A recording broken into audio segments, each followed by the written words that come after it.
Hola, buenos días. Estamos en el podcast de Salud de Asunción Clínica y Diario Vasco en su sección Saludalia. Y hoy tenemos al doctor Giacomo De Benedetti, jefe del Servicio de Oftalmología de Asunción Clínica. Y hoy vamos a hablar del glaucoma. Giacomo, buenas, bienvenido. Giacomo, cuéntanos un poquito más, ¿qué es el glaucoma?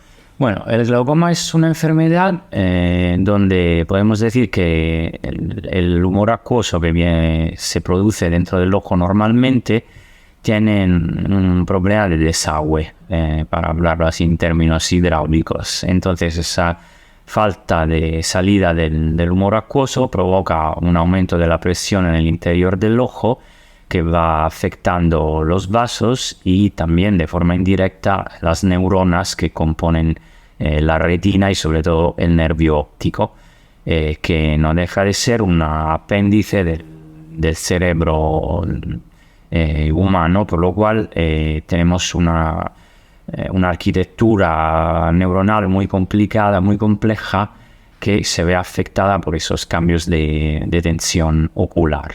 Es algo completamente diferente de la tensión arterial.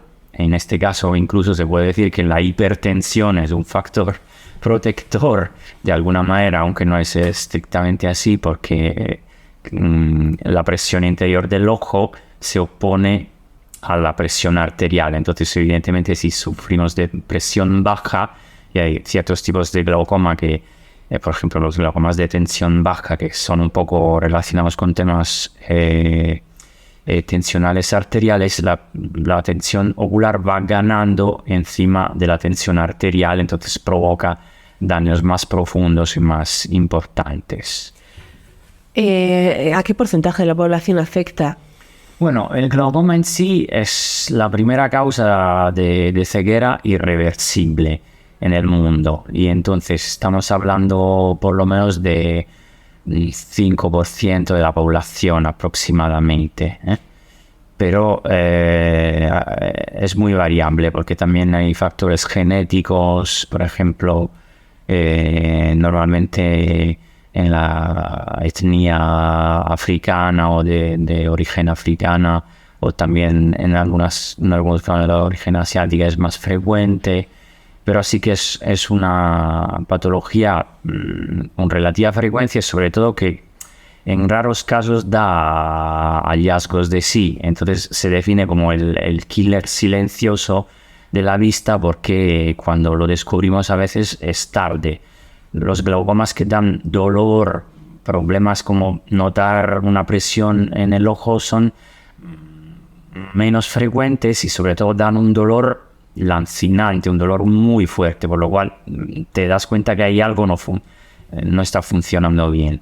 Pero la mayoría de glaucomas, que es el glaucoma ángulo abierto o incluso el glaucoma de tensión baja, no dan hallazgo hasta que me voy a tropezar contra una puerta porque no veo los laterales. El glaucoma está ligado a determinados factores, edad, determinados tipos de hábitos. Bueno, sí, podemos decir que es una patología de la senilidad, o sea que normalmente después de los 50 años empieza a aparecer de forma más frecuente. Evidentemente existen glaucomas congénitos, glaucomas juveniles, glaucomas en el contexto de síndromes corneales o oculares en general, que pero son menos frecuentes, sin dudas. ¿Y hay alguna manera de prevenirlo siguiendo algunos hábitos o evitando algunos hábitos? Bueno, en principio, evidentemente, las personas que tienen cierta familiaridad, que en el contexto de la propia familia tienen familiares que padecen de glaucoma, se deberían de revisar con más frecuencia. En general, hábitos en sí no hay, porque una grande parte de esa patología depende de temas genéticos, por lo cual lo mejor es revisarse de forma habitual y sobre todo a partir de los 50 años o antes si tenemos un historial familiar de glaucoma. Vale, entiendo que recomiendas las revisiones a partir de los 50 años se deberían hacer cada ¿cuánto tiempo? Por lo menos cada 2 años, no pasarse de los 2 años, en mi opinión. Y comentas que es un tipo de enfermedad que es especialmente peligrosa porque para cuando se detecta suele ser demasiado tarde. ¿Hay algún síntoma, además del dolor, al que podemos estar atentos o no? Simplemente se basa en algunos casos que sean unos halos que se pueden ver alrededor de las luces, sobre todo por la noche, pero son síntomas muy, muy sutiles y como el daño empieza al principio en la parte periférica del campo visual, es más difícil darse cuenta de que algo no va.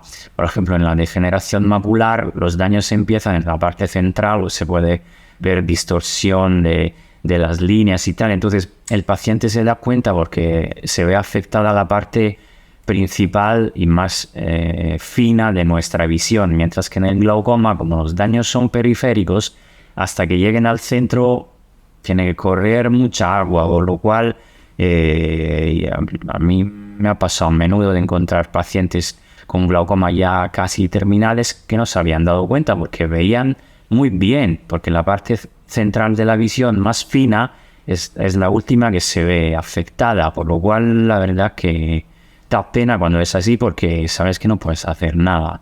No hay vuelta atrás.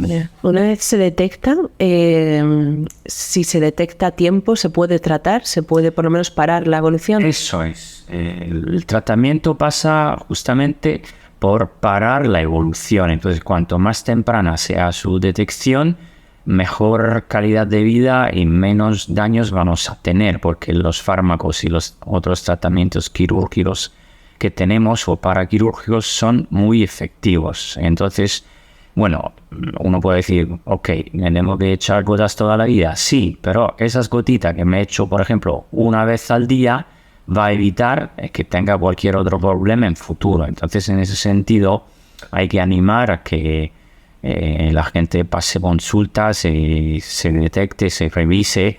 Y de hecho, en el trabajo hoy en día, casi todos los reconocimientos está contemplada la medición de la tensión ocular, porque es algo tan sencillo que pero te puede evitar problemas muy graves. Bueno, pues ya lo saben, ya lo han oído, no hay mucho más que añadir. Acudan a la revisión con su oftalmólogo para prevenir y sobre todo para detectar lo antes posible la enfermedad en el caso de que la padezcan. Muchísimas gracias, Giacomo, y hasta la próxima.